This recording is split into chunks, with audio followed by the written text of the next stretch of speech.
Well, in addition to the higher yields, another thing that investors are closely watching, of course, is the relationship between U.S. and China because of the investment implications that we have there. Biden cabinet members meeting today with the Chinese officials in Alaska. It's the first face-to-face meeting of senior U.S. and China officials since President Biden was elected president. We want to bring in Jessica Smith for a little bit more on this. And Jess, the meeting happening today as tension continues to run high between the two countries.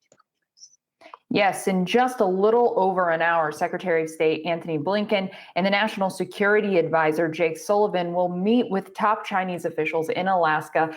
Officials say not to expect a breakthrough or any kind of an agreement at this point after the meeting today. They say the meeting is a chance to go over priorities, lay out concerns that both sides have. U.S. officials say they're going to bring up a list of complaints that they have for the Chinese government, including anti-democratic actions in Hong Kong. We have human rights abuses, cybersecurity issues, military tensions in the region. So lots of things to cover. The White House says that there will definitely be some difficult components to this conversation.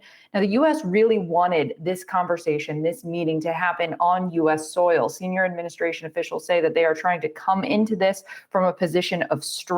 They are trying to show a united front. That's why you have the Secretary of State and the National Security Advisor involved in this meeting. They also did not want to have this meeting before they met and consulted with U.S. allies and before they got domestic policy going here as the administration got to work. Of course, after the relief package was passed, vaccine rollout is getting going, then they felt like they were ready to have this conversation. Here's the White House Press Secretary Jen Psaki talking about this meeting earlier today.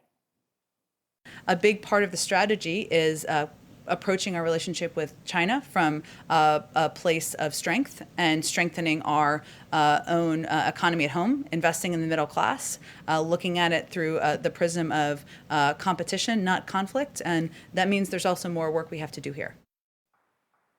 Now, the Biden administration is still crafting its policy in regards to China. Senior administration officials say that they are going to take what they get from this meeting, take it back to Washington, and assess how they will move forward. Now, as for what China is hoping to get out of this, the Chinese ambassador to the U.S. said he also does not expect this meeting to solve all the problems between the two countries. The Wall Street Journal has reported that the Chinese officials could push the U.S. to remove some of the restrictions that are currently in place, some that President Trump put in place. So we'll see what we hear from the State Department after this meeting later today. All right, Jessica Smith, thanks so much.